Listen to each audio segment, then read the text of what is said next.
Hello and welcome to the Grapplehook Podcast. My name is Matt and I'm joined every week, as always, back with Dan. How's it going, Dan? I'm all right. How about yourself? Yeah, good. I'm good. So this is the Grapplehook Podcast. We record every Wednesday and we publish on a Friday. Me and Dan get together and just talk about gaming news, what we've been playing, and we also answer your questions and queries. You can reach out to either of us. We have a new email address that Dan has set up for us, so you can message the show at grapplehookpodcast@gmail.com. You can follow us on Twitter at grapplehookpod, or you can reach out to us individually on Twitter. I'm at Matroidvania and Dan is at TatchND. Indeed. So Dan, what have you been playing since we last spoke? Well, I've taken a magical journey back 15 years. Right. And I'm playing Need for Speed Most Wanted. Oh, wow. 2005 on the Xbox 360. Yeah. Wow, what spurred that on?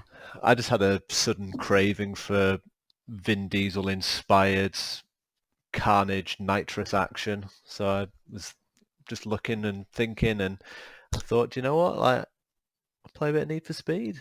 Why not? Nice. Not really sure where it came from.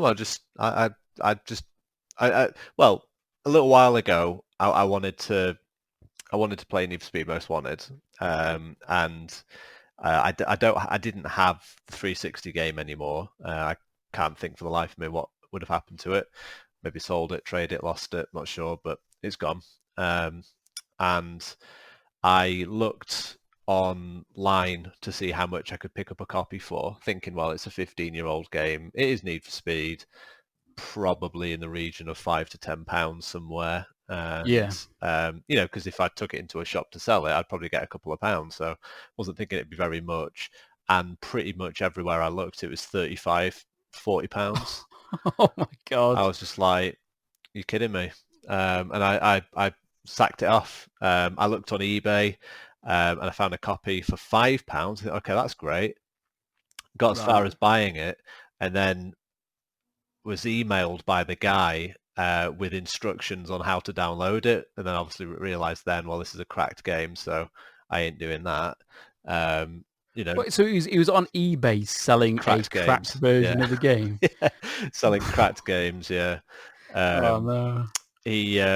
I don't even really know what I thought it would be, to be honest. I was suspicious when I bought it, but it was a £5, and I was thinking, well, £5, I'll see what it is. And when I got the email and it was a link to a YouTube video on how to install this game, and at best it was a cracked game which I wasn't comfortable with. At worst, it's malware, some kind of Trojan, and my PC computer is work first, gaming second, really. And the last thing I can do is jeopardize my workspace for a £5 nostalgia injection. So I sacked that off, and then I kind of forgot about it, and never really sort of looked into it any further. And then the other day, again for reasons I'm not sure, I thought, I'll have a look around again online, and again most of the games like £35, £30. And it occurred to me to check CEX, because I was thinking, well, CEX are a chain. They're generally pretty competitive with pricing, and they always have old stock lying around. So I think that of course, yeah, they might have a copy of Most Wanted. They're trying to get rid of. And I looked on there, and they were selling it for about £22, and I thought, all right, for £22, it's a game I really want to play again. It's a game, I wouldn't mind owning, even when I've finished, playing with it or whatever.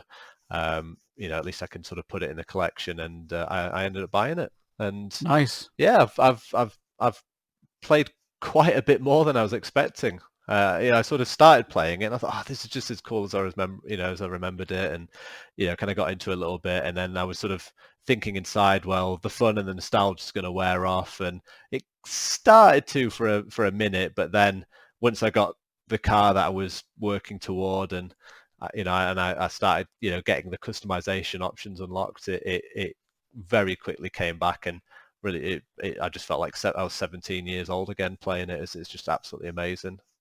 Nice. So With that Need for Speed Most Wanted, is that the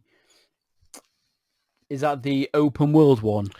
it is open world, but well, no, I mean it is open world, but there's not really much benefit to sort of like there's not like it's not like exploration. You're not going to find like barn find cars or collectibles or photograph locations or anything like that.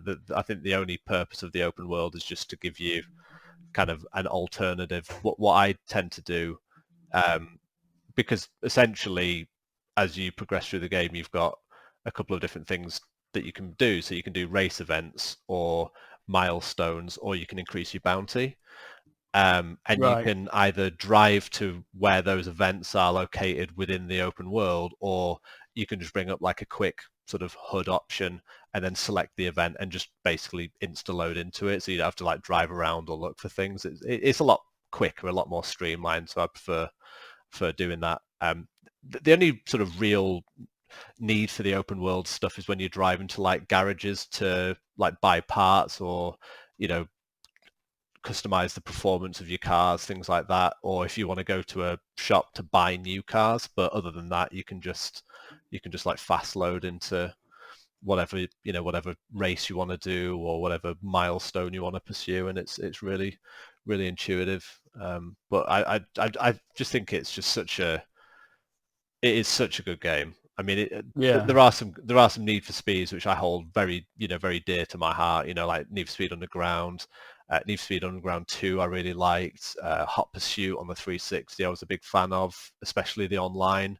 But Need for Speed Most Wanted, not to be confused with I think was it sort of 2012? There was a sort of a re-emergence of that name. Yeah, that's the Criterion open worldy Yeah, one, which I never was played it. I was never really interested. But the 2005 version of Need for Speed Most Wanted, which I think was the original, it is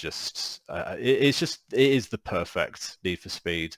The cars are awesome. The city and the environment. It's all like, I mean, it's all in the daytime. There's no day-night cycle, but you've got this kind of, it's like this rusty kind of autumn, basically like sort of where we are now in the year, October, where the leaves are brown, and kind of gives you that, the sort of that fall setting, that sort of autumn feel, and it obviously, sort of sets the scene nicely, playing it at this time of the year. But it's just everything about the game. The music is amazing. Like Bullet for My Valentine, Disturbed, Cell Dweller, like all those like early 2000 rock bands or metal bands that well, both me and you are quite familiar with. And the cars, that were obviously sort of becoming more popular in films like The Fast and the Furious, and I can't speak highly enough of it. So I've been absolutely smashing that last sort of 4 or 5 days. I think I got it last Saturday, and I'd estimate I've probably put about 15-20 hours in it since then. nice. Yeah, Oh, so that's good. You get your money's worth. You oh hold the £22. oh yeah. Well, if I get £1 an hour out of a game, I'm happy. And this is a game that I'll hang on to and play for well, as long as I want. I mean, at this point, 15 years old, if I'm not put off by the graphics or the gameplay or whatever, I'm never going to be. It's always going to be a game that I can go back to, and I no doubt will. Yeah, But I yeah, never play, and I've never played it. I was I think I tried Underground, yes, and I wasn't a fan of it whatsoever. I didn't enjoy the way the cars handled, yeah, and around the same time, Burnout was out, and Burnout 2 and Burnout 3 are just, for me, the my favorite racing games of all time. And those ones just, obviously, they felt a lot more arcadey. They yeah, had they had a very different soundtrack, which I gravitated to a lot more. Obviously, the Burnout 3 had a very rock, punk, yes, Yeah. emo style soundtrack, Yeah. but it had a few other things. It had a few indies, like it had Libertines in it as well. It was just a perfect soundtrack and perfect game, perfect racing. And one thing that I still to this day don't enjoy about racing games is open world racing games. I don't see for me, it's like Yeah. you're driving a loading screen. You know, I just want to I want to just jump from event to event to event, track to track to track, and that's what Burnout 3 did really well, and Burnout 2 Yeah. did as well. I think you spoke about this, off the podcast when we were talking about the different mechanics of Burnout 3 and Burnout 2, and Burnout 2 had a very unique system which they've not replicated since, or it's been in any game, which was the fact that you had to build up another boost whilst you were using a boost to chain it up and keep the boost going. Otherwise, you just end the boost and you stop and it fills up more slowly than after there. So it made you then take like massive risks to try and get that boost continuing to go all the way up. And Yeah. that moment where you chain all the boosts up and you get that flow going, it just feels great when you're playing it well. It just feels absolutely awesome. But it's a shame. That's why it put me. Unfortunately, I didn't enjoy the Need for Speed ones. I remember playing Need for Speed 3 on the PlayStation 1 and playing the Xbox 360 one that you mentioned earlier, which is really good. In fact, that's the one that's getting a remaster, isn't it? Yeah. Same one. Which would be interesting to see how that turns out, because I thought at the time that game, when it came out on the 360, it was definitely one of the best looking car racing games on the console. It looked fantastic for the time. Yeah, no, I loved it, and I think the multiplayer was the real sort of selling point. You know, the cops and races. I can't think that there's been a better version of that. I remember sort of way back in the day there was a Need for Speed game on the PS2, I think, where there were cops and races and stuff like that. But in terms of like online versus, I mean, Need for Speed, Hot Pursuit did that really well. But Need for Speed Most Wanted, I don't really remember ever dabbling with the online. It was more the offline, and it's a really simple story.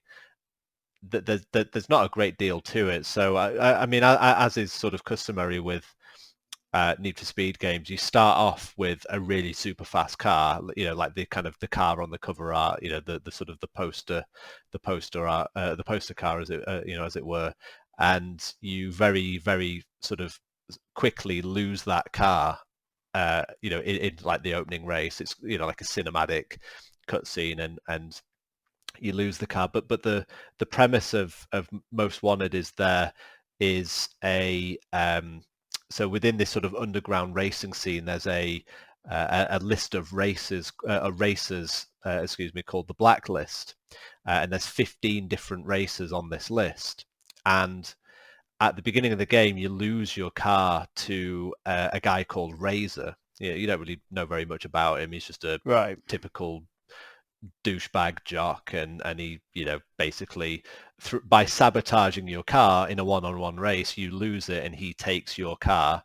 Why he sabotages the car that he then wins, I don't know, but he sabotages the car and he gets it, and he must fix it because he ultimately uses your car to smoke everyone on the blacklist and go up to number one. And essentially the rules of the blacklist are, if you beat, you know, the racer at 15, you become 15. If you beat the racer at 14, you become 14. And he's gone all the way up this list and he's got to number one. And you then basically have to get another car and work your way up the list to ultimately have a showdown with Razor and win back, you know, your car and get your revenge. I mean, that is the basic premise, and they kind of add little bits to it as you kind of go through it, but there's not really a great deal of story outside of that sort of scenario. What I love about the game is the speed, number one. You know, it's Need for Speed, and it does that pretty well. You know, kind of like Burnout in that sense. I mean, it gives you a really, you know, real sense of speed, which is good. Adrenaline from the game. The cop chasers honestly feel like they're straight out of like a Michael Bay movie. Right, okay. The music changes from like the radio, which again would be like Cell Dweller, Linkin Park, whatever. As soon as you start getting chased by a cop, it turns off that radio and it goes to like a cinematic, like Hans Zimmer-esque sound sort of composition. And it just gets more and more intense as the chase goes on and on and on and on.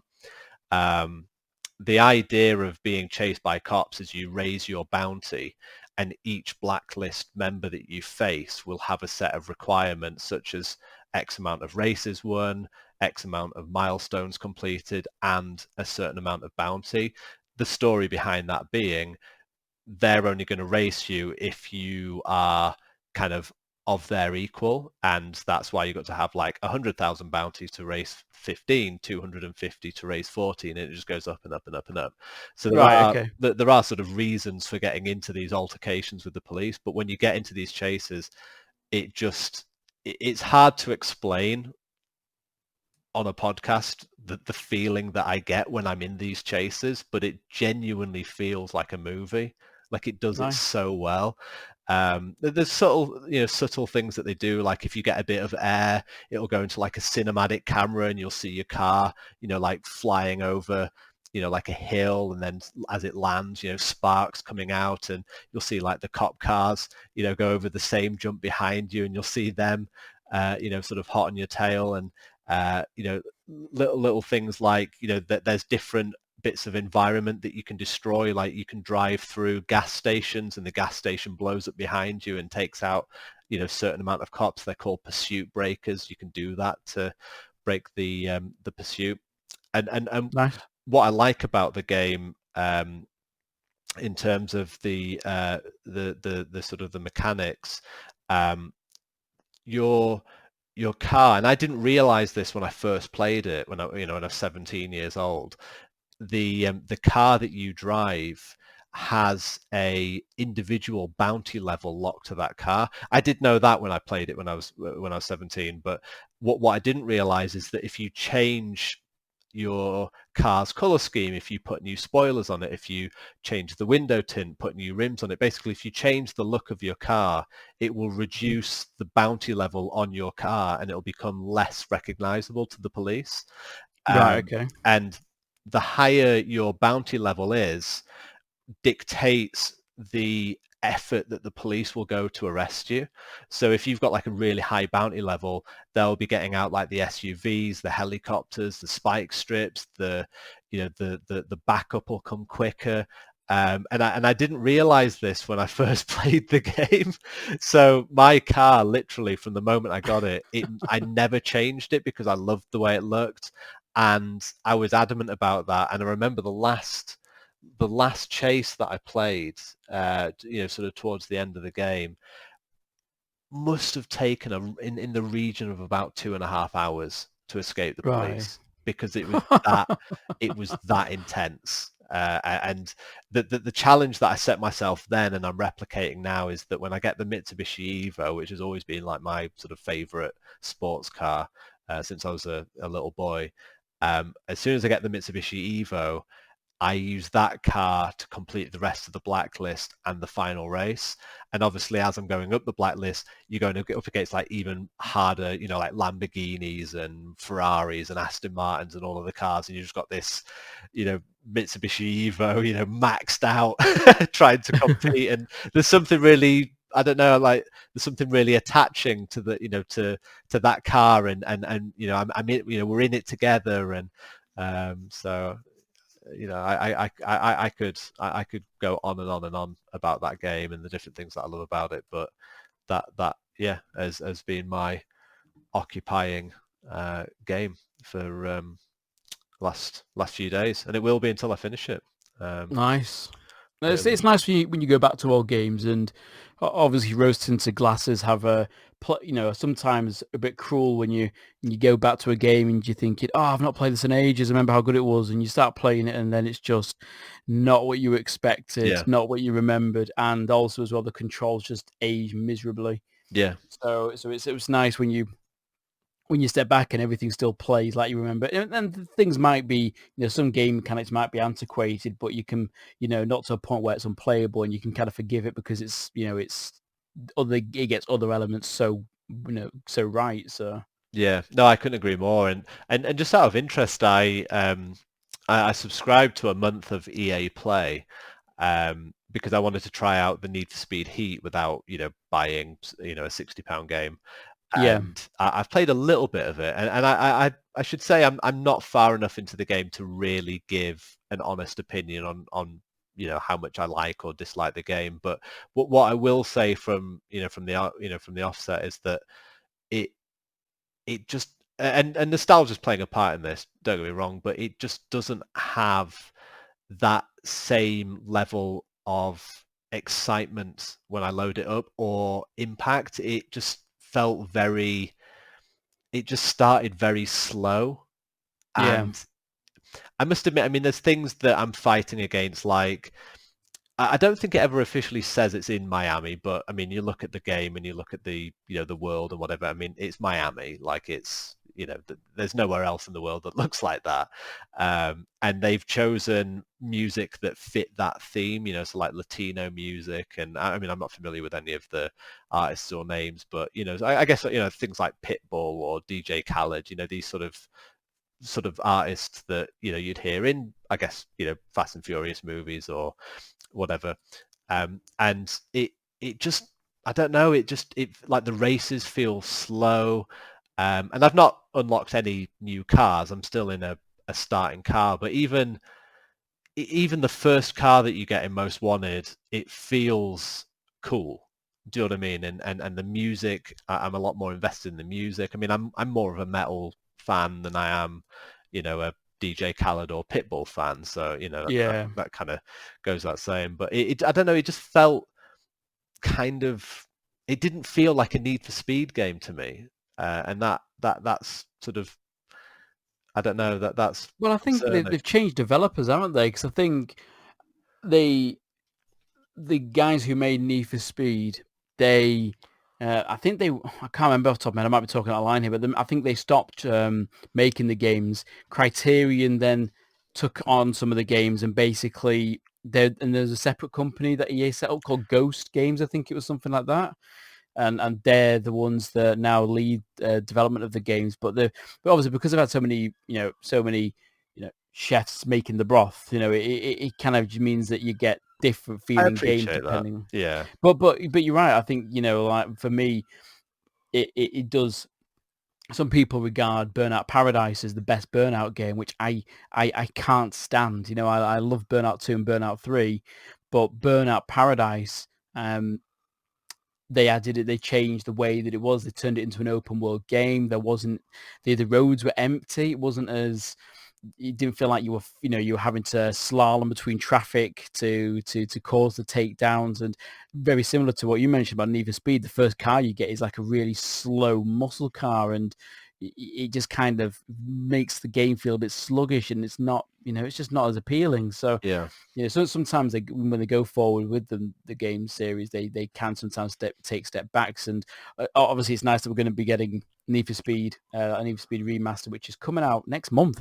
Yeah, in November, isn't it? I saw a trailer for it recently, but I didn't pay any attention to when it said it was coming. But I mean, Yeah, it must be imminent because I'm pretty sure that was a TV commercial that I saw. yeah, and that'll be good. That'll be good when that comes out, because I think that is the last real fantastic Need for Speed game. There was another one they had as well, which came out on the Xbox One launch, I think, or the PlayStation 4 launch, and that was quite a good one. And that was that was like a most wanted one again, Hot Pursuit, I think it was. I can't remember, but Yeah, it was good.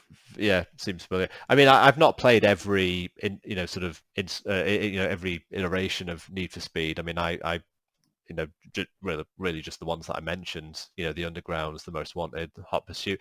Generally, the Need for Speeds that I really get into are the cops and racers ones. Yeah, But uh, I don't know. I mean, again, I don't want to say Heat is a bad game, and I mean, I've deliberately got an EA Play when I did because it expires the day before the PS5 comes out. I mean, I'm right. not going to be playing any games on the EA Play when PS5 comes out because I've already got games pre-ordered that I want to play. But for the next month, I'll dabble with it. Maybe a bit more when I finish Most Wanted. I love like the Miami theme. I mean, I love the Fast and Furious movies. One of my favorites is Too Fast, Too Furious, which is in, like Miami, Florida. Yeah. So it's ripe for the taking. Like, if this game is really good, then I could really get into it. But I think with Heat, what I'm sort of feeling is that it's a bit too. It kind of swerves between two lanes. On the one hand, it's a Need for Speed game and it's cops and racers, and it sort of has that sort of street racer boyhood charm. But then on the other side, it's kind of like Gran Turismo, and it's sort of giving you the option to go in and change all of like the car components, and some car components are going to be better for off-road races, and some car components will be better for drifting and for traditional racing. Like, I don't mind that stuff being in a game, but give me the option to just automate it, because I'm really not bothered about sitting there for 4 to 5 hours to try and maximize a couple of extra horsepower. I just want to jump in, have some really cool music, get chased by cops, and slap a neon light under my car. Like, I'm pretty easy to please when it comes to racing games. So I don't quite know what Heat is trying to be, whether it is trying to be a simulation game or a street racer game or both. But certainly with Most Wanted, it's not even remotely simulation. It is just hardcore cops, racers, fast cars, heavy metal. And that's why I love it. I mean, that's why I've paid £22 for a 15-year-old game that that I've put some good time into already, and some good time into since. So yeah, yeah, good. I'm really enjoying it. And what have you been playing? Well, I'm still falling down the Destiny rabbit hole. So last week I mentioned that I finished Destiny 1 and really enjoyed Destiny 1 all the way through. So I've now been playing through Destiny 2, and I'm a bit mixed on it in terms of how I'm enjoying it compared to the first Destiny. So the game obviously has been out for a while, and there's been considerable updates since when I started playing it. When I started playing it, and the game has now introduced this new system called New Light, which is a way to guide new players on how to play the game. But it kind of detracts you from the campaign stuff. The campaign, I think we mentioned this last time, but the Red War campaign, which is like the first campaign of Destiny 2, is locked away, so you kind of have to play. They're getting a bit lost. You're thinking, where am I going? I'm in the hub. What's this New Light stuff? Kill enemies until I get to level 770. There's no story to it. It's just do this mission, level up your gear, do these, give this a go. And basically, it tries to encourage you to play every single bit of what it has to offer, like the Crucible, Gambit, and Vanguard strikes. But finished the Red War campaign, so I managed to find how to access that campaign. I went through that, and I was absolutely blown away by how good that campaign was. It's interesting because the story is very cinematic on that campaign, and it feels like a classic Halo campaign in the visual spectacle, the soundtrack, and I tell you what, considering that Marty O'Donnell wasn't involved in the soundtrack of Destiny 2 because, of course, they had the kerfuffle with Activision. I'm pretty confident that Marty O'Donnell wasn't involved in the soundtrack of Destiny 2, and you can tell it sounds different. It doesn't sound like Halo and the original Destiny. But whoever, the soundtrack in Destiny 2 is fantastic, and it's as good as the original soundtrack from Destiny.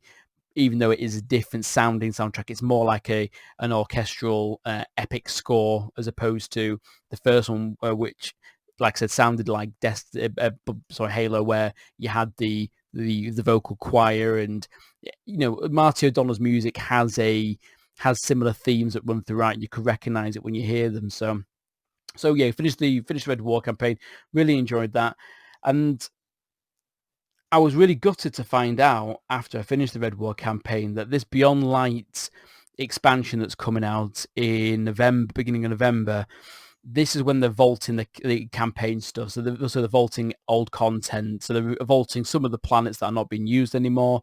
They're vaulting some of the old activities that are not being used anymore, some of the old strikes. And I thought, fair enough, whilst they're removing content and vaulting it away, there's a reason for it because it isn't played as much. But then I found out they're actually removing the old campaign. So as of November 10th, you cannot play the Red War campaign. You cannot play the other two old campaigns as well, which are Warmind and Curse of Osiris. They're completely gone. They're removed from the game. So you won't have the opportunity to see those anymore. And it's quite sad, actually, because I was watching, going through the campaign. I was really impressed by the pacing, the story, the soundtrack, the acting, the cutscenes. And it just seems quite sad that that's just going to be removed. And, for new players who come to the game, they're just going to open up the game and almost be like in an alternate reality where they join the game and that stuff doesn't exist, and it doesn't exist in the lore. You'll have to just read up on wikis online to find out what happened. So that was a bit. The concerning thing about that is that, like, people like myself paid for Curse of the Osiris.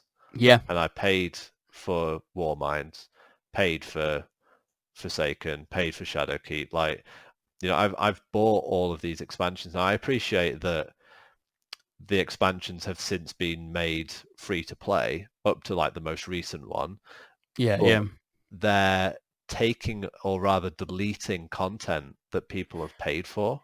Yeah, it's not a good precedent to set because it obviously they went into quite a lengthy blog post to explain why they were making the changes that they would, and they were talking about the fact that it's become impossible to maintain. It's become difficult every time they release an update. It's typical bug fixing. You squash one bug and then 3 more pop up, and it's causing them real headaches to create content. AAA problems. But ultimately, if you've paid for that content, you should be able to access it at any point. And this kind of leads on to my major complaint with Destiny 2 compared to Destiny 1. And Destiny 1, you start off the game, and obviously, you start off in the tower, and all people around you are going to be at different levels in the campaign. You're going to see people that are at level 5. They're going to be people who are at max level cap, which was 40. But you could go on, do the campaign, you could do it in sequential order, and you could actually go through all the stories and then finish it. And you wouldn't lose out. You wouldn't lose any of the context, or so when you there's not like you in next month you're going to play Destiny 1 and then it's going to just eliminate the main campaign, 2 of the DLCs, and then you just start from DLC 3, and that's kind of the new world that it's in. And I understand the 2 very different games. Obviously, the gameplay is very similar, but Destiny 1 was more of a traditional, multiplayer, story-driven RPG, whereas Destiny 2 has changed course during its development and is now trying to be an MMO, trying to be a first-person MMO. I wouldn't class the first Destiny as like an MMO. It has some MMO qualities to it, but Destiny 2 is really pushing that in terms of like the loot system, the progression system, the daily bounties and things like that are constantly put in your face with that. Yeah, so, they also announced that they were stopping, or rather they weren't going to be releasing a Destiny 3 installment. So that kind of then set the set the expectations for, okay, well, Destiny 2 is what we've got now. We're going to be releasing expansions and expanding the existing world. I don't have an issue as such about the fact that they have now moved in the direction of it being like an MMO universe.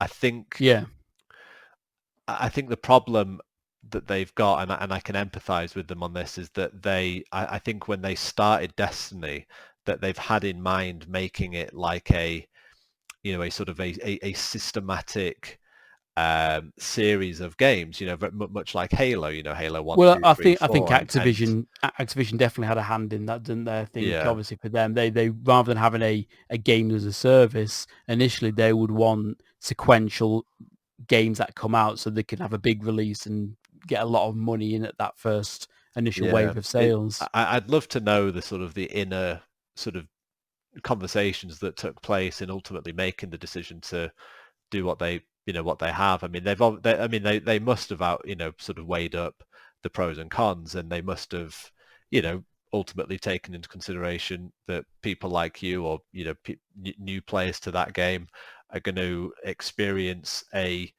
significantly different opening to Destiny 2 than say I experienced. It it's just, I suppose, for want of a better word, it just feels messy. The It whole thing is, feels yeah. messy, and I And the think thing is, oh, sorry. that's right. And I think that the problem ultimately that they've got in making the decision that they have is they're not going to be able to please everyone.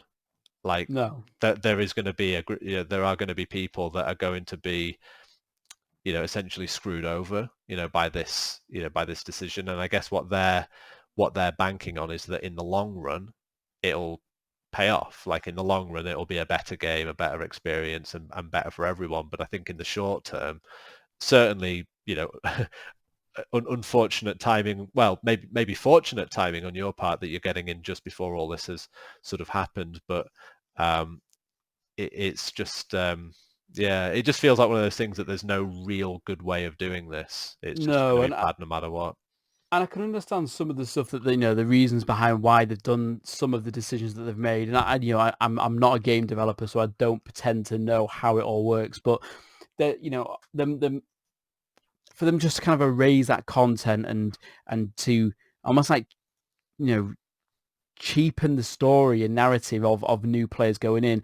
The biggest common complaint that I've seen after online and after I was reading about all the campaigns disappearing is that Destiny 2 just isn't welcoming to new players. It is so confusing when you start. You get, all these, the quests that you get, they just throw loads of quests at you straight away in terms of, have a go at Gambits, have a go at Crucible, do Vanguard, Yeah. go here, do that. And then the other thing that's really frustrating as well is it doesn't respect where you are in the narrative by the tower. So I won't go into this in too much detail, but obviously I've just finished the first campaign DLC, and one of the NPCs in the tower actually spoiled for me what happens in the story in terms of later on, because the tower is in the current time, or almost like the current state of the game just before the DLC comes out, and they reference some stuff that's happened, and I'm like, well, where's this come from? So the game actually spoiled the story for me, which I just thought was so crappy. I came away from that just thinking, why did it do that? And it, one of the, again, it just, again, messy. It doesn't have the natural progression in the story, in the campaign, introduction of characters, locations that the first Destiny has, and the second one, is messy as a result. And they've, and rather than kind of fixing the problem, they've just basically said, well, we're just going to eliminate it, and we're just going to basically get rid of the campaign. So now this is the only way that you'll be able to experience Destiny 2 going forward. So it's not great, and I think it's, it has been controversial. You look at the Bungie forums and people are constantly talking about, either they think it's a good idea or they don't think it's a good idea, but ultimately that's the way it's going, so you have to suck it up. But what I will say is that, the game, from what I am playing on it, the gameplay is really good still. I think it's refined more than the first one. It's been great to play it on PC, so I'm playing cross save at the moment, so there is some things I do on the PC, and of course it runs at a smooth, solid 60 frames a second. Yeah. And it's not too much of a demanding game either. No, it's not. Yeah.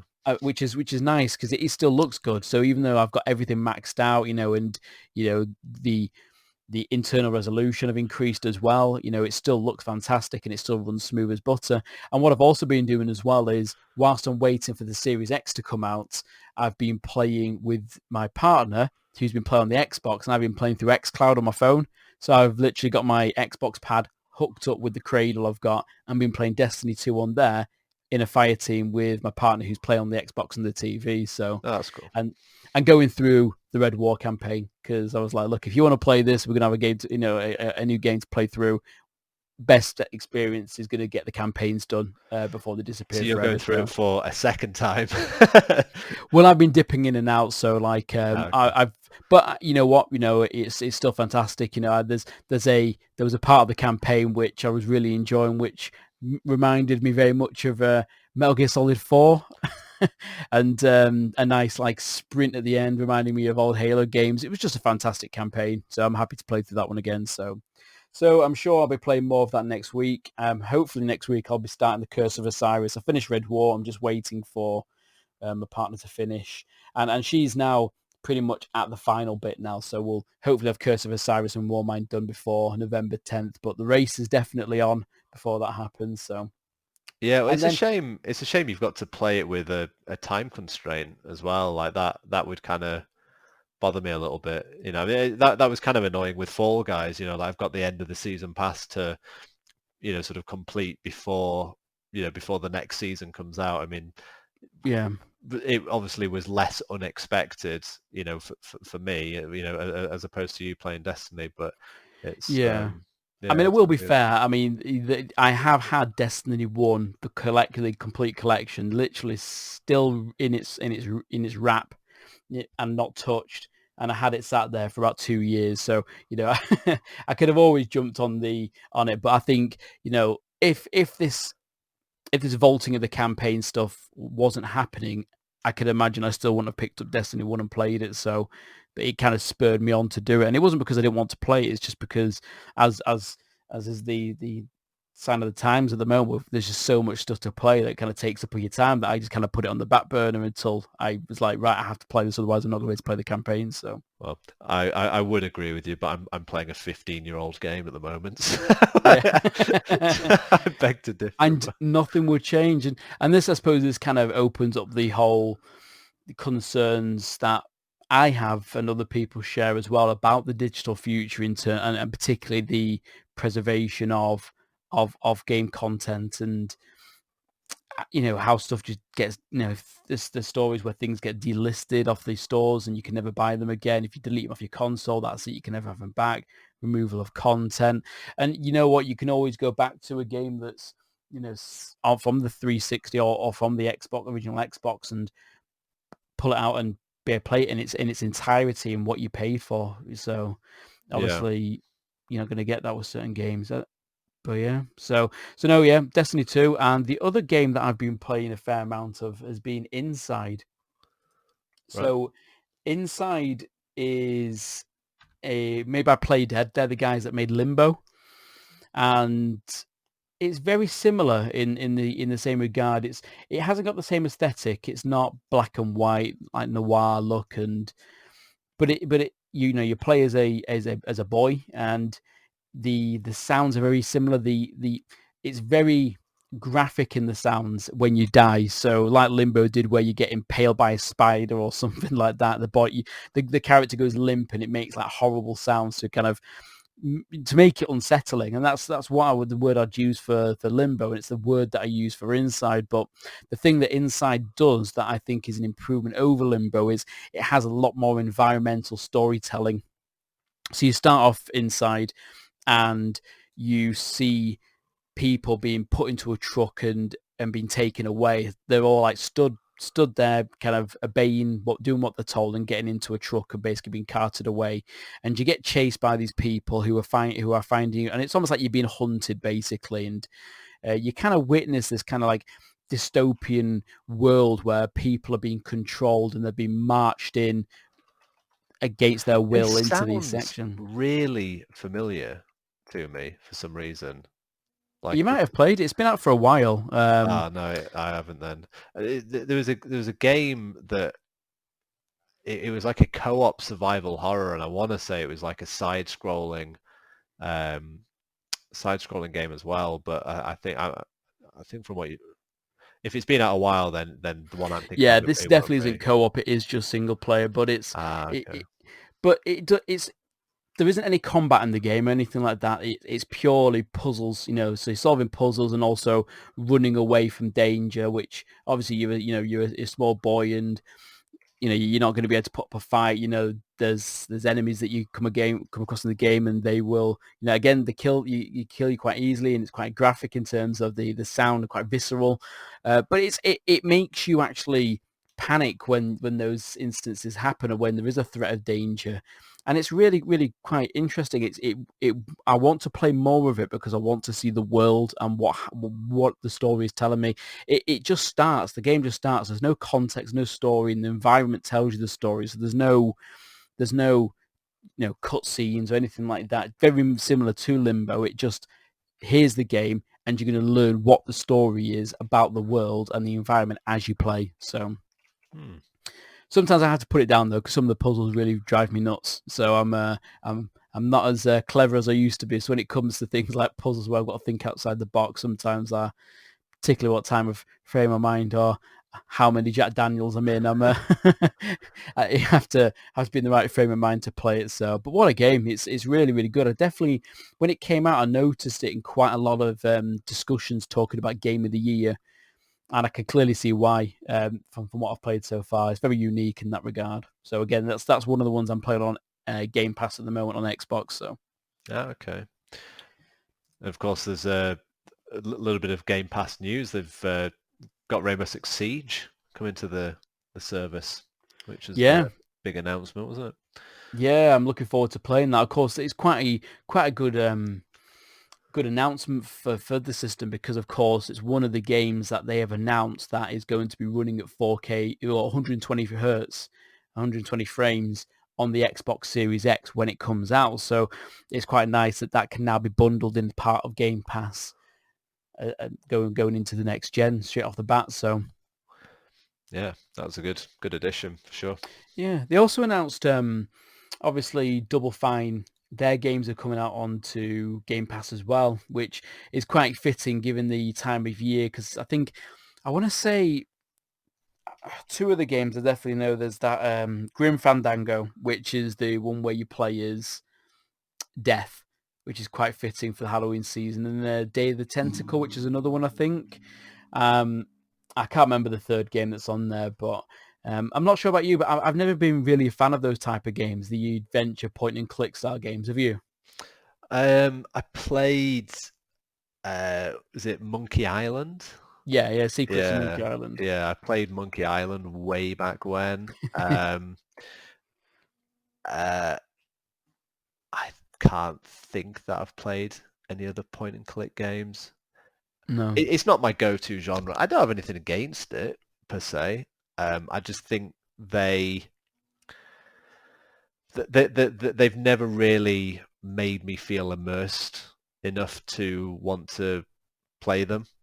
Yeah. I kind of think clicking on a screen is about as sort of unimmersed there's a better way of me saying this, but I think that is the least amount of immersion that I've had in a game, is where I'm Yeah. clicking on a screen. And I think when I played Secrets of Monkey Island or whatever it is, I was just clicking around the whole screen until it did something. So yeah, not really a fan, but um, yeah, Yeah. I'd be open to trying. If one came out and it had good reviews and stuff, I'd be open to giving them a go. It's not like I'm completely opposed to playing them. I can't say it's been a genre I've ever really paid much attention to. Yeah, and I think Grim Fandango is a kind of a cult classic in terms of the comedy and the story and the uniqueness of it. Yeah, But for me, very similar to you in terms of that a lot of these are like puzzles, and you've got to do things. You got to do things like outside the box, and I quite like logical puzzles. I don't like the ones where you have to, you know, you're stuck in a box, and basically you've got to get two halves to make a hole, jump out the hole, scream into your horse, and jump on the horse and ride away. That kind of stuff that makes absolutely no sense. But that's how those game puzzles usually work, yeah. which just frankly drive me nuts. So I can't for the life of me. But I know people are really passionate about them, and people do There's play obviously a them. there's obviously a player base. There's obviously a target audience. Otherwise, these games wouldn't exist. Yeah. We're obviously just not the guys for them. But No, clearly not the market audience. So, but you were talking about Game Pass and talking about Rainbow Six Siege being on there. But one of the big things that I kind of wanted to bring to the podcast and talk about this week was hmm, the ongoing saga with Apple and Microsoft when it comes to trying to get Xbox Game Pass working on iOS. So obviously cloud gaming, it used to be xCloud, but then they changed it to Xbox game streaming or something quite boring like that. But basically on Android, you can boot up the Game Pass app and you can, certain games, nearly all of them, you can basically play on your phone. And obviously it works better with the controller, but it streams it over the internet directly to your phone and you're playing these Xbox games. And they wanted to bring it to iOS, but Apple turned around and basically said that because they're not the ones rating the games individually, they would not sanction it to be released on their platform, which is absolutely bizarre because it's almost like turning around and saying Netflix can't have an app on iOS because Apple are not rating the individual films and TV shows that are going to be on it. It's because Apple recently released Apple Arcade, which is their monthly subscription gaming service on the platform, and Right. obviously Xbox coming along and saying, if you've got, you can stream current gen games, console quality games on the go through streaming. So, but Apple stuck with this excuse and basically said, no, we're not gonna, let you have it on here. So Microsoft's done a bit of a different tact and they've managed to release the app, but they have just focused on console streaming, which you can also do on the Android app. And it means that you can now stream your Xbox at home over the internet to your phone. And PlayStation's had this for quite a while with remote play, but it's nice to see that Xbox now have this functionality. And of course, it's going to be included in for the next Xbox Series X as well. But Yeah. what a bizarre situation. I just don't understand Apple's logic whatsoever. I mean, clearly they've got an agenda, but it's so blatantly obvious that what they're saying is absolute rubbish. This sort of feels sort of eerily similar to the conflict that they're having with Epic. They're sort of in the sense that I'm not saying that their disputes are the same, but Apple. I mean, I've never really been an Apple fanboy or even really an Apple fan. I mean, I think I had an iPhone 3 that was sort of handed down about 3 or 4 times before I had it. So, I've never had like a new iPhone. I had an iPod ages ago. You're not queuing outside the Apple store in a No, tent waiting to get the new phone. no, I'm not even. I couldn't even tell you the make of the phone that I've got. Like, I'm not really a phone guy, but I think with Apple, they have always had this.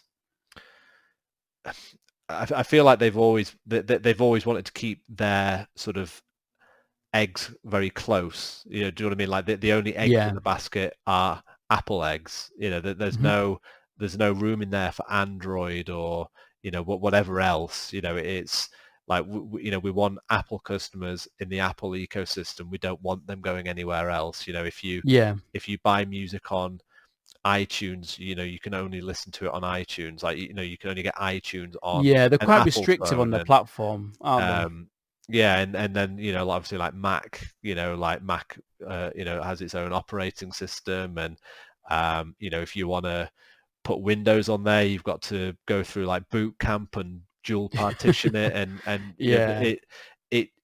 I'm not an Apple connoisseur. Like I'm prepared to admit, like, I don't really know a lot about them or their practices, but they've always struck me as being a company that want to keep their customers to themselves and not share. It's like, it's just us. We're in it. We're only looking out for our own. And obviously they've been incredibly successful. I mean, Apple are massive. I mean, Yeah. they're obviously very good at what they do, but I just feel like, what happened with Fortnite and now what's happening here, like these are negative things that are getting out there, and these are turning potential, existing customers or potential customers away. I mean, it sounds silly, but there are people that will not buy an iPhone if they can't play Fortnite on it, or that, there are people on out there that will not buy an iPhone if they don't have the same options for, Game Pass or streaming or whatever it might be. So Yeah, exactly. Yeah. I don't know. In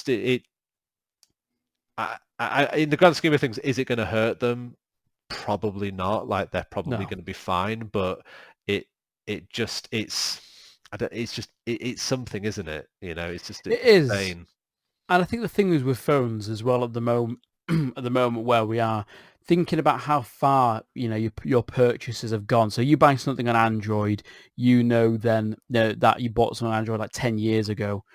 You're going to have all those purchases still available for you on current Android. And the same with iPhone. And with iPhone, you feel like you're restricted to the platform because you're thinking, oh, right, I want to move phone. I want to try something different, but I'm going to lose everything I've purchased on this platform. I'm going to lose access to the services that I have, currently available. So you're like, well, I've got no choice. I've got to stay with iPhone and Apple in that regard. And clearly that's working for them. But again, there's only so much restrictiveness you can have on a platform and keep people going. And when obviously the new iPhones have just been announced, and what was nice to see was with the previous iPhone releases, they were just obscenely expensive. Obviously it's the first phone, it was one of the first phones to charge over £1,000 Yeah, for the phone. it was like the 10 And or something. I remember it being yeah, and ridiculous. then the new phones they've just announced, they have a budget option. So it's kind of got a budget option 5G phone, which is quite a good thing to see. It's quite a unique thing to see. So they're clearly trying to diversify the market and shake things up a little bit. But Yeah, in terms of, obviously people can see why they've made this decision. They've not made this decision because they're like, oh yeah, we want, we don't mind you. We don't, because we do need to vet every individual game, because that doesn't hold water when you can also, rent movies from iTunes and things like that. Yet you can go and you can have a subscription of Netflix, and then Apple don't need to vet those ones as well. It'd just be better if they just came out and were honest yeah, and just say, we don't want it on our platform because we want our customers to enjoy Apple Arcade. yeah. I think people would have more respect for that. They'd be like, well, that's crap, but at least you're honest about it. At least you're telling me why, rather than saying something different and everyone's still knowing what their real agenda is. And So I don't think Apple are by any means the only company to do that. I think no, of course I not. think, No. I think when companies do come out and say, yeah, like we are making this decision for this reason, or they're very transparent and very honest about it. I mean, it it shouldn't be, but it's the exception rather than the norm. Yeah. I mean, it's like maybe just moving on to something else that I feel is somewhat relevant here. There was the recent sort of debacle with the NBA 2K games, and NBA 2K have a month after the release of the game enabled Yeah. in-game advertisements that cannot be skipped. And then they've come out and said, oh, like it was actually a mistake. Like we didn't mean to, we didn't mean to do this. I don't know if they meant that we didn't mean to make them unskippable, or if they meant we didn't mean to put these advertisements in the game. Either one of those would be nonsense. Like I'm not buying either of those. Instead, it would be refreshing if they came out and said, we realised that the decision to add in-game advertisements has been met with, considerable criticism. We apologise, for any disruption Yeah. or offence caused, and we'll be withdrawing them immediately and replacing them with XX. And like that would actually be refreshing. Like I would actually think, Yeah. huh, okay, like fair play. Like you've held your hands up, but it just feels like like with Apple and their arcade and with this and I mean we could probably come up with another dozen examples. Like it shouldn't be, but it is the exception when a company comes out and just says, look, we messed up, like we're Yeah. sorry. Like, and I just wish we'd see more of that, and Yeah. it's sad we don't. But And I think one of the things that, people, dunk on Sony, particularly for the PS3 generation, but yeah, there's a really impactful, announcement that they had when the Sony hack, where the PSN got hacked, and there was that meeting. And if you know anything about Japanese culture, it's a very proud culture. Indeed. And you have to call people, if you live in Japan and you work, and you have to call your manager a certain type of name to show respect, and you show respect to your elders, and it's very ingrained in the culture. And one of the things they do when you meet someone new, or you apologize, is you bow. And the more you bow, the more apologetic that you are. And when they had that conference, when they announced the hack and what happened, the head of Sony at the time, PlayStation, basically just bent down and bowed his head for minutes, as he's deeply sorry for what had Yeah. happened. And obviously it was a really bad situation that they were in, and it cost them a hell of a lot of money to fix and a lot of trust at the time. Yeah. But the fact that they turned around and said, this is what's happened, and apologized openly for it. Now, obviously there's a side note there that they didn't let people know as soon as it happened, and obviously they were trying to do damage control, but ultimately they turned around and said, we're sorry, we're sorry, we messed up, we're sorry about this, here's how we're going to fix it, going forward. And it is refreshing, and that's why it probably makes it's such a big thing when that happens, and when people see that, when people just openly admit and apologize and say, so we'll fix it straight away. So, but yeah, that was a bit of a weird one with the 2K situation. And what I also thought was weird is, obviously, they use this system where they're going to be putting in advertisements during loading screens, and we're moving into a generation where everyone is talking about the fact that we're going to be no loading screens. So it was, were they just trying to use it as a last resort to get some money in, or was it a genuine mistake, or was it, like you say, was it a mistake that they were not meant to be skippable, but they were meant to be there still? So yeah, I mean, it's one of those things. I mean, I've seen people defend this by saying that if I was watching an actual basketball game, then I would see advertisements, and a small part of me understands where they're coming from. Like, I kind of get that, but it doesn't make it any more excusable for me. Like, I really boil it down to, like, there are other things that they can put in the game. Like, they could make, in-game advertisements for things in game, but like not things that you can buy with real money. Like, I don't know, like advertise like, an upcoming game, or advertise, I don't know, like a cheesy made up movie, or like, I mean, these aren't great examples, but my point is they don't have to put an actual advert for a real world product like the Oculus Quest 2. Like, you can put other things in that space that count as an advertisement to replicate the real life experience that you would see in a basketball game without actually putting in-game adverts. It just, and I think that the most inexcusable thing is the fact that they, it's a recent practice that now we're seeing games say that there won't be any microtransactions at launch. There won't be any, in-game advertisements at launch. Like, they sort of say these things, and then these reviews come out. The reviews, are whatever, positive, negative, doesn't matter. But they release, outlets release reviews based on the initial release of the game, and then a month later, these then controversial things get enabled, like, being able to, buy, I don't know, loot boxes, or advertising actual products. And it's just this practice, this really scummy practice of trying to circumvent the review process, sell as much as they can in the time that they can, before they then have to enable these, sort of, in-game, or should we say, enable these sort of monetization facilities. And it's just the shadiness. Like, just that it really doesn't sit well with me. Like, just come out and say, like right at the beginning, like just put it in the game at launch. Like, but they know the contentious issue that is, though, and I think but then doing it the way they're doing it now, by like sneaking them in later once it's past the reviews, it causes more damage. And a recent example of this was Crash Team Racing. So Crash Team Racing, the remake that came out for that, came out at launch. It was a fantastic product. It was a very generous product for the price, and it was great. And then 6 months, or I think it was less than actually, maybe 3 to 6 months after it came out, they then introduced a microtransaction place of, cosmetic items and just dropped it in there once all the reviews had died down. And the impact that's had, obviously people were outraged when it happened, but it didn't stop Activision because they were like, well, it's fine. You don't need to do it.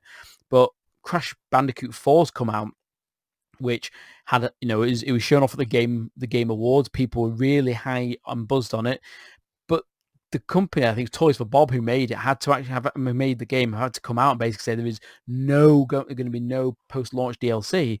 But people don't believe it because it's Activision, and the game has sold softly, on launch, which is a shame because the game looks really good. And I think people have, voted with their wallets and basically said, well, look, I don't either I'm not going to endorse, I can't trust you because you said this last time and this happened, or there's also the fact that they're charging $59.99, it's a £60 for the game, when in a few years ago they released the Insane trilogy, which was Crash 1, 2, and 3 all remastered for £30 or £35. So again, there's a value proposition, but I like to think that and it's one of the reasons why I didn't buy it at launch.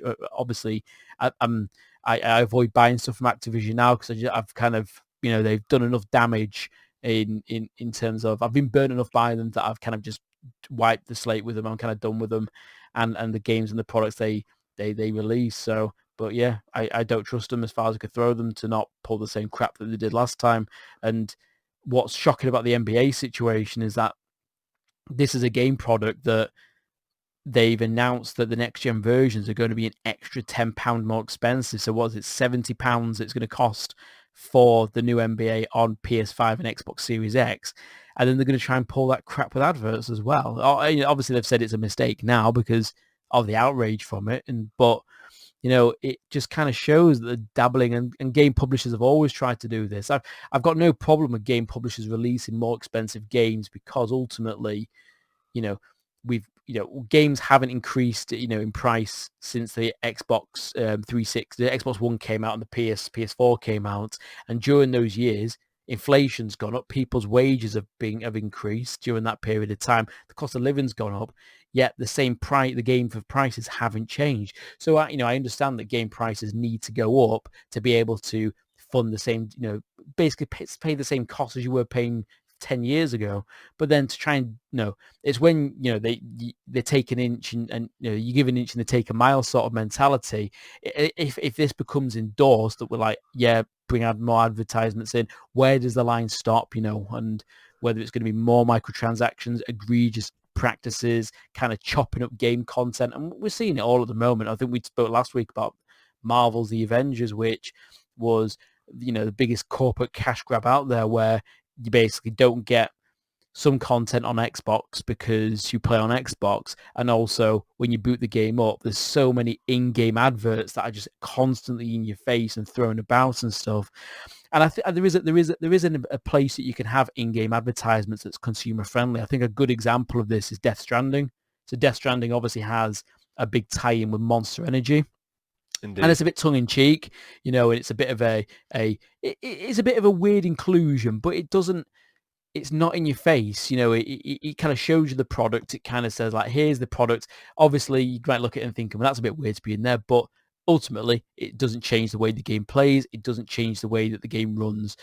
This kind of situation with NBA, you can't help but feel that there's like artificial loading screens that are put in just for you to see an advert, just to see game trailer. I think see it repetitively. The thing with 2K though that's even more egregious is that it in the video that I watched, it's like the game had already loaded, but like the load timer was like artificially slowed down to allow the advert to finish.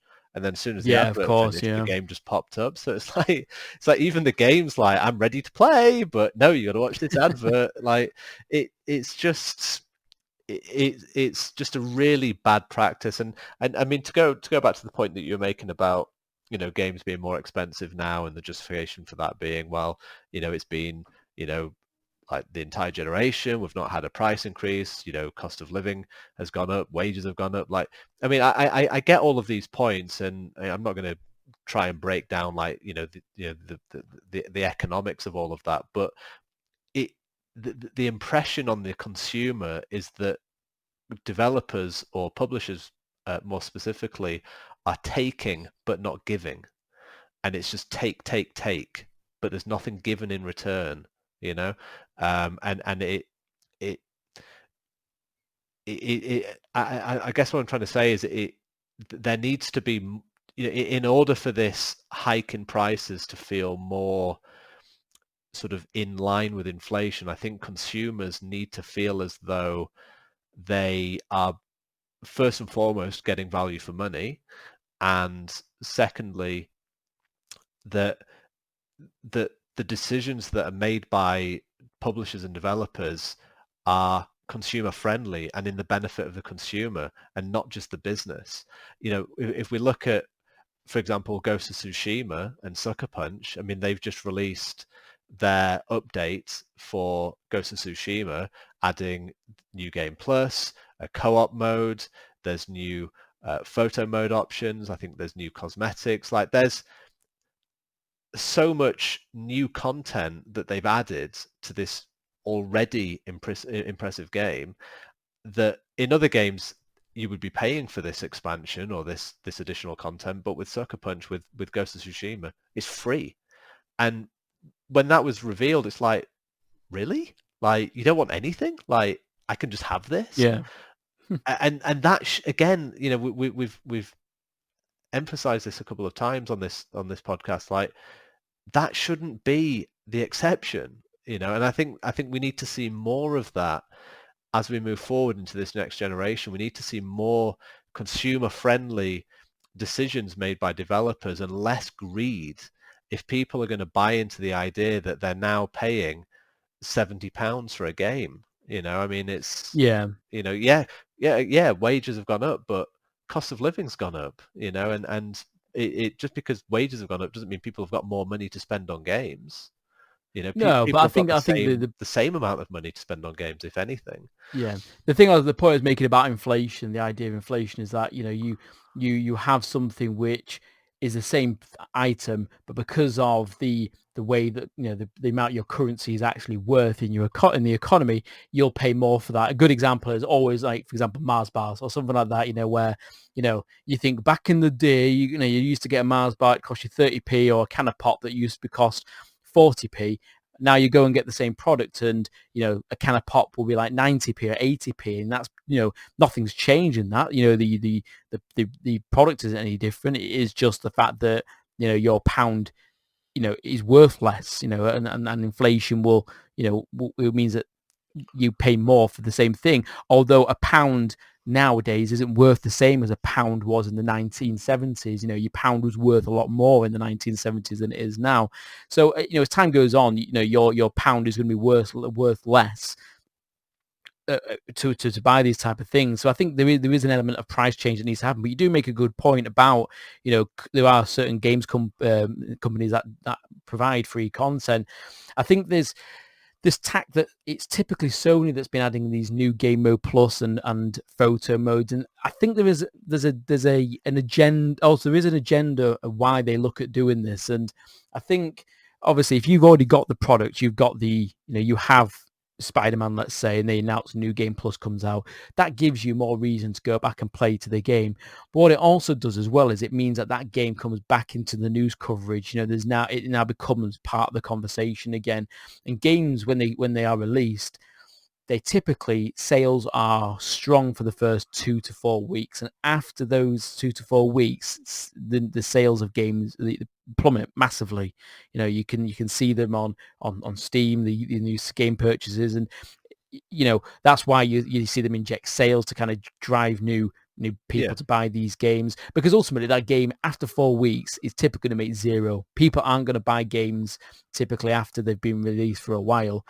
So what they'll do is kind of get them back in the get it back in the conversation by releasing updates. So people will look at them and be like, "Oh yeah, God of War, I wanted to play that game," and I pick it up and play it. So it's not going to impact a massive amount of people. But also, if you've already got the game, it's nice because you're going to get that bonus for free and get back onto it and have that discussion. And there are games companies like CD Projekt Red, which, for example, have just released. I think when The Witcher 3 came out, they announced straight away we're going to release, I think it was like 21 free pieces of content, and some of it was massive, some of it was good, some of it was small, and then they basically said, look, we're going to recharge 2 expansions. You're going to get 50 to 150 hours of content per expansion, and it's going to cost a reasonable amount of money if you want to play them. So it's nice when they're upfront about the costs and what they are and what you're getting. And I think if you knew that you're going to pay this amount for a game, this is all that's going to be included. You're not going to include any microtransactions later down the line. We're not going to include advertisement. You'd feel happier paying that amount for the game rather than buying the game and then almost feel like it's then being cheapened your purchase by including these tax afterwards and almost treating it like a free-to-play game. And you don't mind this stuff in a free-to-play game because you've not paid anything to play the game. You understand, well, I've not paid for this game, therefore they've got to get the money from somewhere else, surely. So you don't mind. But when you're dropping like £70 on a game and then they're still trying to pull this nonsense, it just leaves you with a bit of a sour taste. Yeah, At least it does for me when I saw it. And I think that's why it builds into that take mentality, and I think that's why decisions like 2K and what they've done with NBA are met with considerable criticism, because I think there are a lot of consumers that have just had enough. Just stop. Like, you're making money. Like, these games aren't struggling. Like, you're making money. And I honestly don't mind there being microtransactions in the game if, first and foremost, they're not pay to win in terms of multiplayer. I don't mind charging for expansions or charging for battle passes or whatever it might be. I mean, there's some things which which I wouldn't, for example, and thankfully this isn't the case, but in Spider-Man, like, if they charged you for new costumes, like, come on, I think Exactly. there are some things that stay within the game and other things that I like. I guess what I'm trying to sort of summarize here is I don't mind there being microtransactions in games. I understand that developers need to recover an investment beyond just the point of purchase, but it needs to be done in a way which presents value for money. I mean, I stopped buying 2K games, I want to say 3 years ago. NBA 2K games, I should say, to be specific. And the reason I stopped buying the NBA 2K games was simply because it had gotten to a point where I didn't play any of the online or any of the My Court stuff. I simply just played offline, single player. I liked making a player, joining a team, and just playing through a season, playing through the playoffs if I made them, playing through the NBA Finals. I just liked that story of making an athlete and playing his career, like, offline, completely by myself. With 2K17, I want to say, it was constructed in a way that unless you invested in the in-game currency, which is VC, I think it's like virtual currency, which you could only buy with real money. Unless you actually bought the VC, which you would use, or you could earn it in-game, but at a considerably reduced rate. You needed to use VC to level up your character's attributes. So things like your like the accuracy of your shot, the speed of your character, your energy level, stamina, things like that. And it was laughable how bad your character was when you first started, to the point where it'd be like, I wouldn't be able to, like, make simple shots, simple 2-point shots. I'm not talking like half court, backflips, just basic shots, and your character would not make them unless you invested in VC to enhance your attributes. And obviously the options that you're presented with are, you play through half a season, an entire season with a really crap character to grind out this VC and eventually have Yeah. enough to boost your attributes, or for $14.99 you can buy 75,000 VC and your character will be just about average and ready to go. And it's just this, like, just the scumminess behind that, and when I saw that, I was Yeah. like, I'm never buying an NBA 2K game again. Like, I'm done. It was, and aside from anything else, it made so little sense, because the sort of the origin of the game is that you're sort of, I think, like, you're coming off the streets and you work, your characters worked hard to get into like the NBA draft, and you're drafted by a team. Like, if we're talking about like real life, which essentially this is a sports simulation, it's simulating an actual sport. This isn't like NBA Street or something. Like, do you know what I mean? This is, real basketball. Like, no player gets drafted into the NBA and then they can't make like a simple layup. Do you know what I mean? Yeah. Like, they don't get into the NBA, then learn how to play basketball. Like, they're already basketball players. So it's just, that's my point. Like, it didn't even make sense in the game. Like, I'm not like, yeah, I'm a rookie, but like, rookies can still make 2-point shots. Like, rookies can still play. That, it was just the immersion. It was immersion breaking. It was greedy. And it was just, It's when it impacts the actual the flow of the game and the kind of progression systems. I think, when I can't remember which game it was, but I think it was along the lines of kind of, I think it might be one of the Assassin's Creed games where they offered a DLC basically where you could gain the currency that you needed to progress the story or something along those lines. But basically, you could do it yourself, but then it just made it a chore, and it actually slowed the pace of the game down.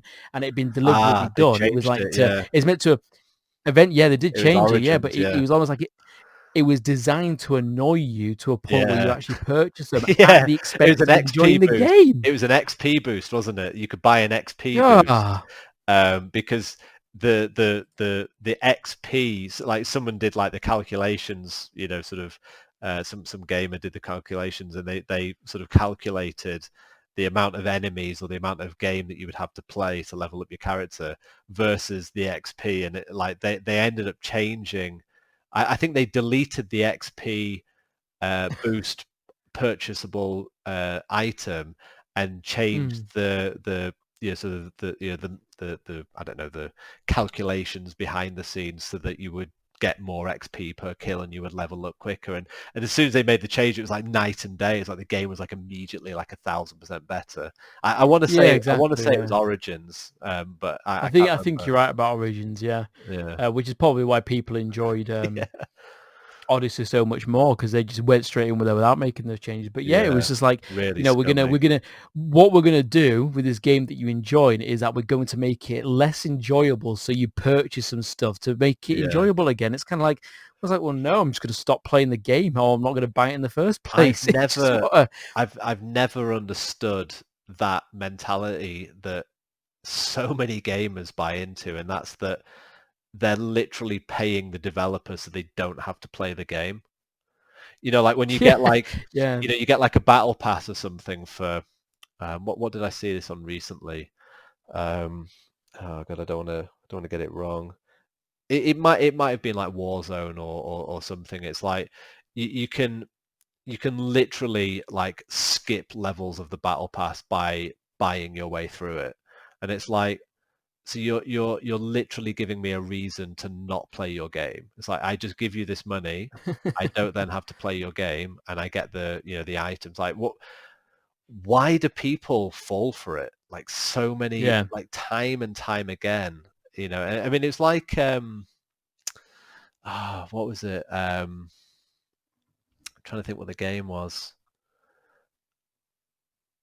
It might come back to me, but I mean, there's been so many times in the past where, you have these, these XP boosts, or these level skips, or I mean, maybe the best example, actually, now that I think about it, is, like Final Fantasy 14 or World of Warcraft, where, people are given a level boost. So, rather than leveling your character up from 0 to, you know, Yeah. 120, you can skip from 0 to 110 and then just level up the last 10 levels. Now, I understand on one side it's like, okay, well, that gets you into like the most recent content. You don't have to slug your way through, you know, 15 years of expansions or whatever. Like, I understand that to an extent, but then when it comes to like MMOs, there's so much that goes into like building a character and learning how the abilities work and learning how to play that character. Skipping from 0 to 110 and going from having one ability to 45 abilities, it just doesn't work. Like, unless you've already Yeah. played the game and you know how to play it. I mean, I saw it on Final Fantasy 14 where, you know, I'd go into a raid with you know, a group of people, and the tank literally has no idea what to do. And you ask them, like, have you played this before, or are you new to the game or whatever? And it's like, yeah, I just level skipped. I'm a warrior and I'm level 110 or whatever it was. It's like, great, like, so you don't know how to play your class. Like, you've not leveled up your class and learned how to play this. You know, I think Yeah. it's level 70 now that I think about it. But do you know what I mean? It's just that principle, like, why are you paying to not play the game? What's Yeah. the What's the point? point in buying the game in the first place if you're not going to play it? It's Like, just, yeah, it um, always confuses me. And I think, you know, the fact that, you know, with at least with things like Final Fantasy 14, that the gameplay is fun, you know, and they don't make the game boring to make you want to buy the purchase, buy the upgrade or the speed boost or things like that, but you people know, still and do. that's You know, it's but then with the Assassin's Creed debacle, that was the one where they made the game less enjoyable and grindy just so yeah, you then had to purchase this thing. So it was just a bad. bit pants, but yeah, I think the main thing is obviously, you know, it's people still speak up about it, and you know, people are not happy about these things, and ultimately, as long as people are vocal and vote with the wallets, then practices will change. And I think it's, you know, we're starting to see some of that start, you know, impacting the sales of some of these newer games that are coming out when people can't trust the publisher and can't trust the developers. So, Well, which somewhat sort of related, but also unrelated. I mean, you know, an example of people speaking with their wallets.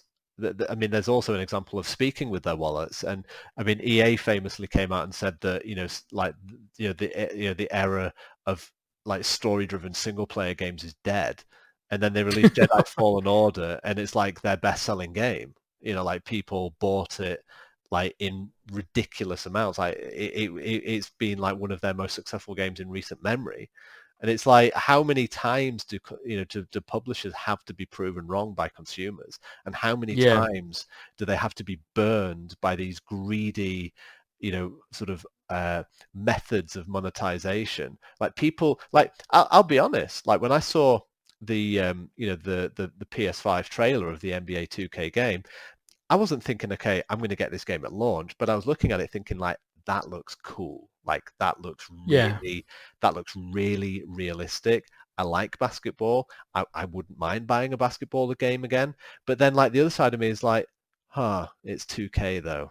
Like, I don't want to, I just don't want to get burned by their, you know, sort of by their practice of greed, you know, and it's a shame, you know, like, because that could be a really good basketball game, but it's, you know, it's brought down by publishers that just don't know when enough is enough. yeah, exactly. And that's it. The line you've got to, you know, you've got to know that line and avoid crossing it. Otherwise, ultimately, you're going to get seen for what you are, which is, you know, sneaky. Yeah. So scum.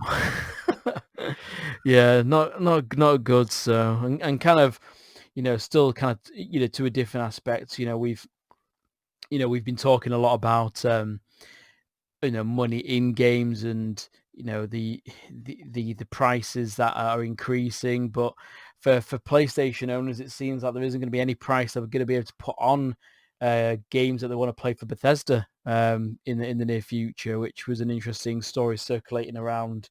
They basically, obviously, we know the story, but Microsoft bought Bethesda for $7.5 billion, Did they? and the second biggest game purchase of all time, you know, and they I've turned around. Obviously, people thought, well, they're just going to release all the games on the console now and release them day and day with PS5. And that was kind of common consensus, given the way that they're pushing the service, and they're like, well, you can have it for £10 a month on Game Pass, or you can pay £70 on PlayStation 5. But there was an interview, I don't know if you saw it, with Phil Spencer with Kotaku, and they were talking about the cost basically, and whether they would have to release those games to on PlayStation to recuperate the cost. And Microsoft has just flat out said that they don't have to ship Bethesda games on any other platform in order to make the deal work for them. So it's interesting. So now it puts PlayStation in an interesting predicament, because they're ultimately, I don't think that Bethesda is going to stop, releasing games on PlayStation, but there's going to be things.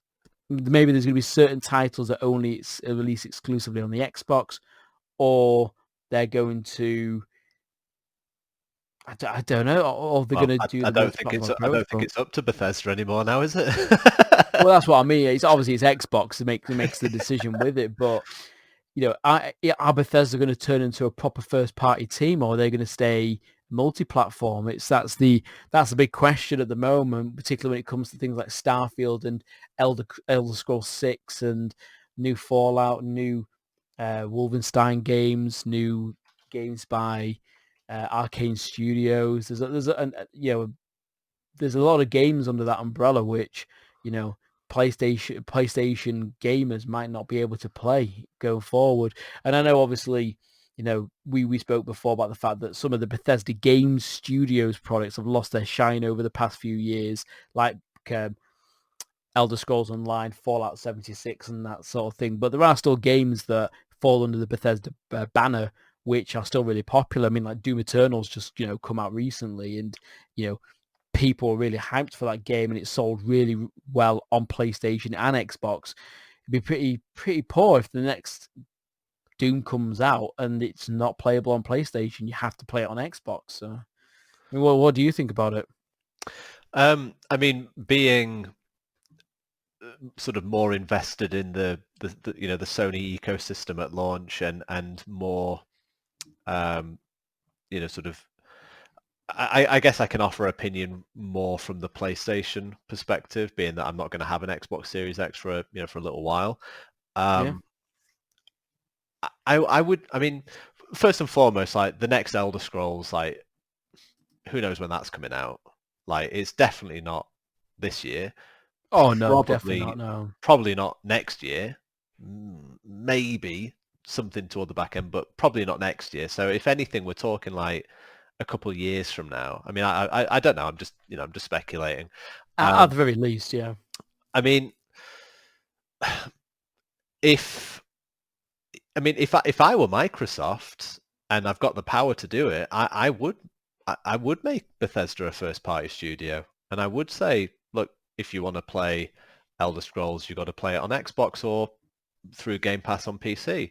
If you want to play the next Doom or the next Wolfenstein, like, I mean, if you put this money into this, acquisition, I would, I mean, obviously I'm not an expert on, the economics and whatnot that goes into this acquisition, but I would think it stands to reason that it's a more valuable investment if what that studio makes for you is only available on your platforms. Yeah, that's what I thought. That's what I thought initially, but I think the thing that I'd consider is the fact that Xbox doesn't seem to be turning into a, focusing on hardware much anymore. They're kind of focusing on ecosystem and almost like becoming a publisher, which is a very different tact from what Sony is. So, but I mean, Game Pass is never going to be on PlayStation, is it? So that's kind of out the window. Well, I wouldn't rule it out. I mean, obviously, it's, really? I think at some point, there's going to be an opportunity there, particularly if Sony can get a cut of that pie, because it's going to be through their store or a deal. I think it's more likely to happen on something like Nintendo or something like that There's no instead. way Game But Pass comes out of that. I mean, that would be monumental. I can't see it.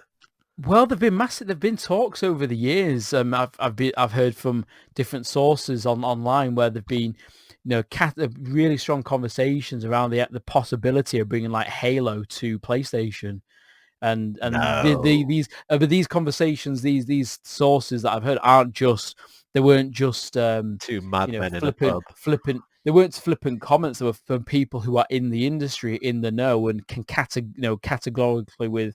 I think Colin Moriarty. He was one that categorically stated that you know there were conversations about the possibility of bringing it to PlayStation because but those conversations I haven't had happened in quite some time. But from Xbox's perspective, obviously getting more people onto your platform is going to be really positive and get more people through the door. But if they can turn around to people and say, right, we're going to charge you, you can come on Xbox, you can have this game for $10.99 a month, or you can, if you want to play it on PlayStation, you can have it, but pay £70 for it. It's a win-win for them, I think, because they're gonna get revenue from Sony from that regard.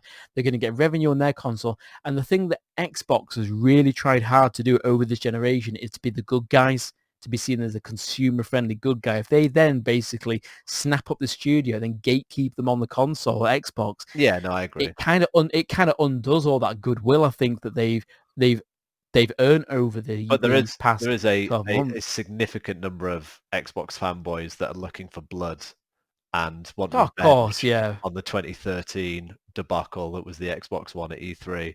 And I think they would love nothing more than Microsoft to say, if you want to play Elder Scrolls, you've got to buy an Xbox.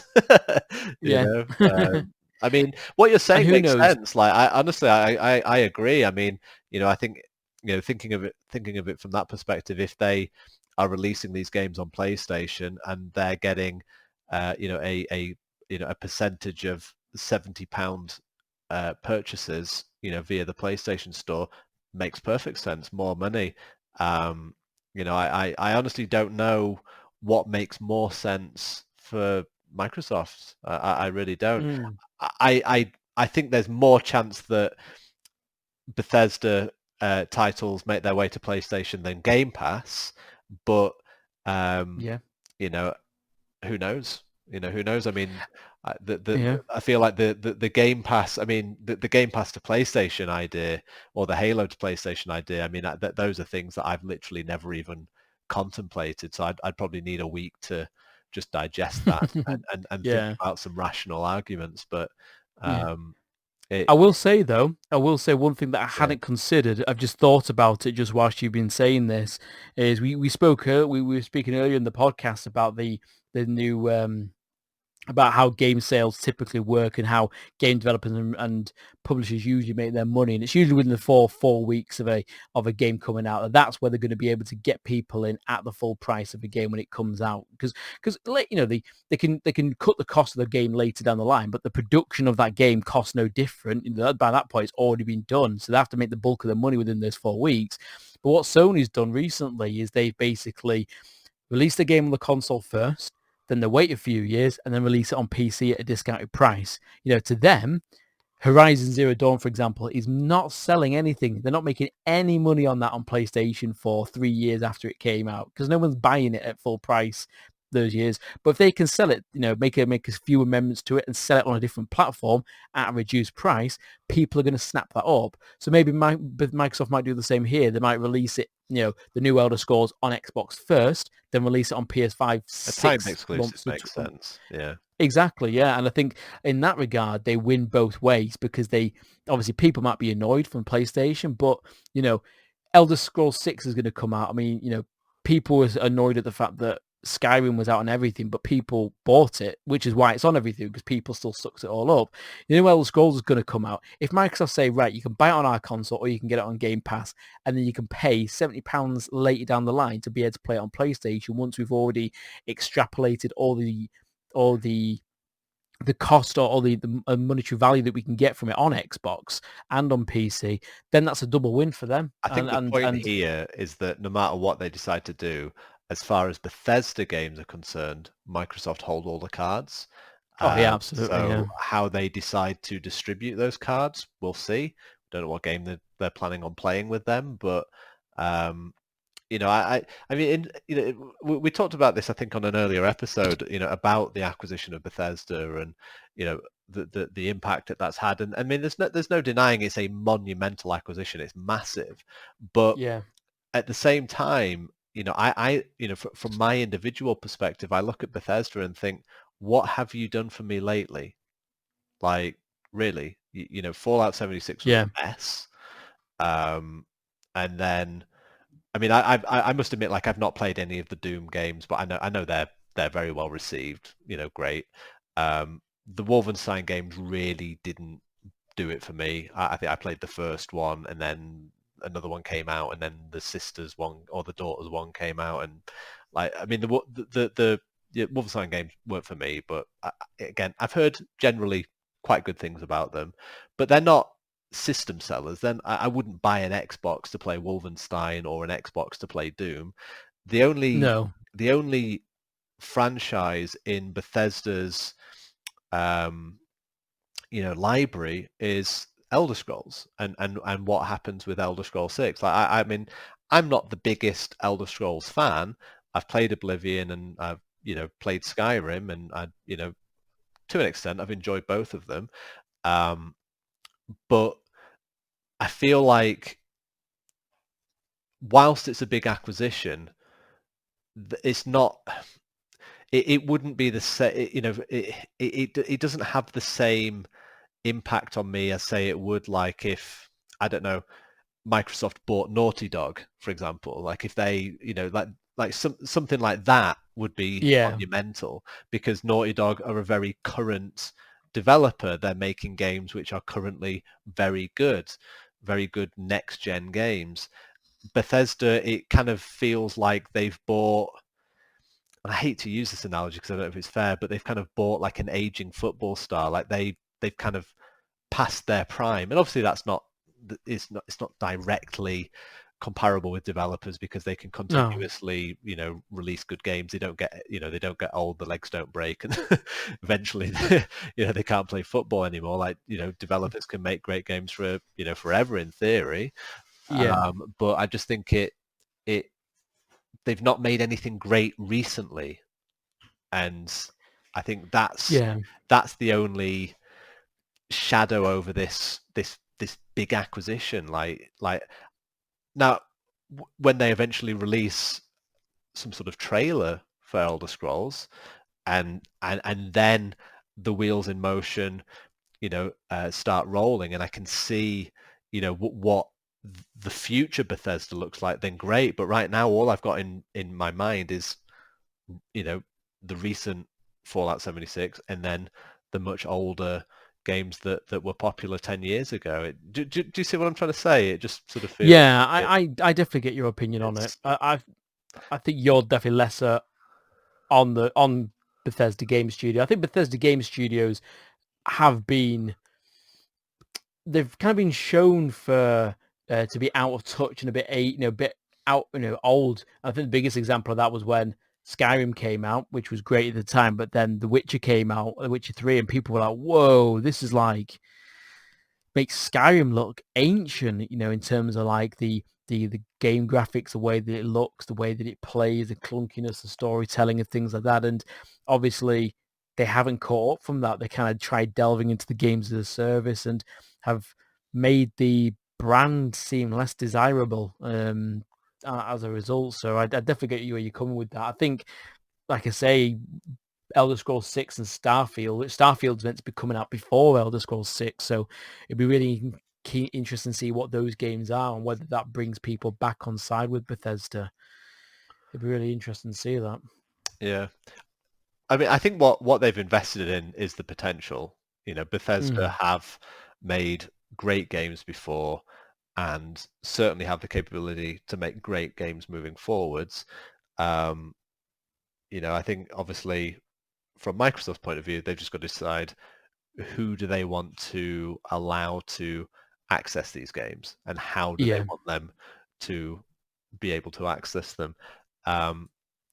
If they came out and said, look, it's not on PlayStation. You can only play it on Xbox or PC. Like, at some point, I'm going to own an Xbox. Like, I've already said that. I- if a big game from Bethesda came out, before I got an Xbox, I wouldn't feel any sense of urgency to rush out and Yeah. buy an Xbox just to play one of their games. There's plenty of great games coming out on the PlayStation that I'm quite happy with. I think their lineup of first-party studios and first-party exclusives is strong enough without Bethesda games. But, Yeah. Obviously, Microsoft need first-party developers, and they've got one. Let's see what they do with them. Yeah. Only time will tell, and we'll see what happens in the next generation going forward. You haven't got long to wait now. I think Xbox time of recording comes out in 19 days.